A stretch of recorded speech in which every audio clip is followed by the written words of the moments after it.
एक बड़ी खबर मिल रही है। समाजवादी पार्टी ने लोकसभा प्रत्याशियों का ऐलान कर दिया है। इस वक्त की अहम खबर, आज ही अखिलेश यादव ने कहा था कि सीटों का बंटवारा हो जाना चाहिए गठबंधन में, इसके बाद करेंगे चुनाव प्रचार।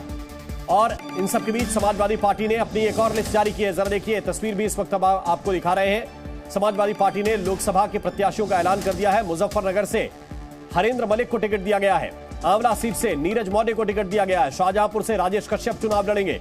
हरदोई से उषा वर्मा को टिकट मिला है। मिश्रिक से रामपाल राजवंशी प्रत्याशी बनाए गए हैं। मोहनलालगंज से बात करें तो आर.के. चौधरी होंगे। प्रतापगढ़ से एस.पी. सिंह पटेल होंगे। ये तस्वीर जो इस वक्त आपको दिखा रहे हैं, ये आपके सामने है। लोकसभा चुनाव 2024 के लिए समाजवादी पार्टी के प्रत्याशियों की ये सूची है। गोंडा से श्रेया वर्मा को और गाजीपुर से अफजाल अंसारी को टिकट समाजवादी पार्टी की ओर से दिया गया है।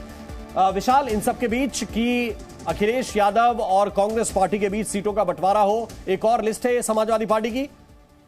देखिए, इससे पहले भी समाजवादी पार्टी ने एक और लिस्ट जारी की थी और उसके बाद अखिलेश यादव ने बताया था कि 11 लोकसभा सीटें कांग्रेस के लिए छोड़ी गई हैं। लेकिन आज जब राहुल गांधी की यात्रा अमेठी पहुंची और अब तक सपा और कांग्रेस के बीच सीट का बंटवारा नहीं हो पाया है।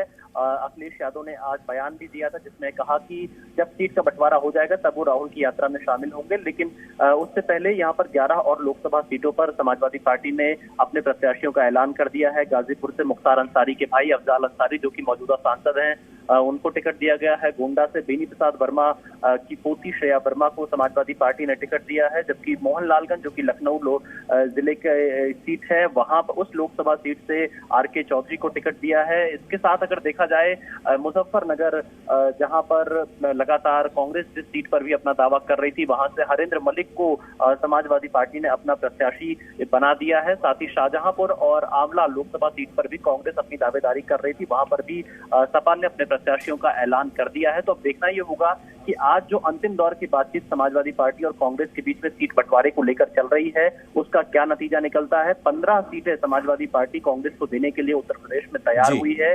लेकिन कांग्रेस यहाँ पर लखीमपुर खीरी एक लोकसभा सीट है जिसे अपने कोटे में लेने के लिए अभी अड़ी हुई है और इसी बात पर अभी दोनों पार्टियों के बीच बातचीत चल रही है। लेकिन इस बीच सपा ने, विशाल जरा बताइए कि जब बातचीत चल रही है, इन सब के बीच 2 लिस्ट तो आपकी तरफ से जारी की जा चुकी हैं, इसके संकेत क्या है कि हमने जो तय कर दिया वो आपको मानना पड़ेगा और नहीं मानेंगे तो इसका मतलब है कि फिर गठबंधन नहीं होगा?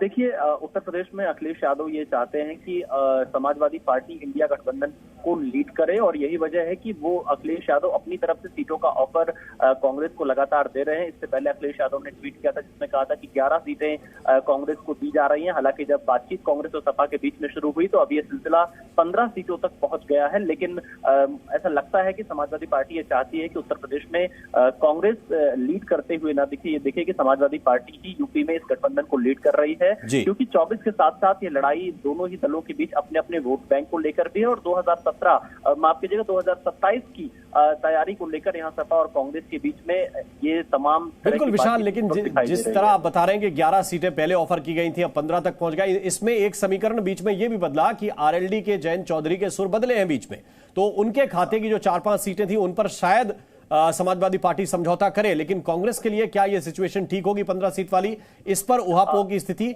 कांग्रेस का आला कमान क्या चाहता है इस स्थिति में?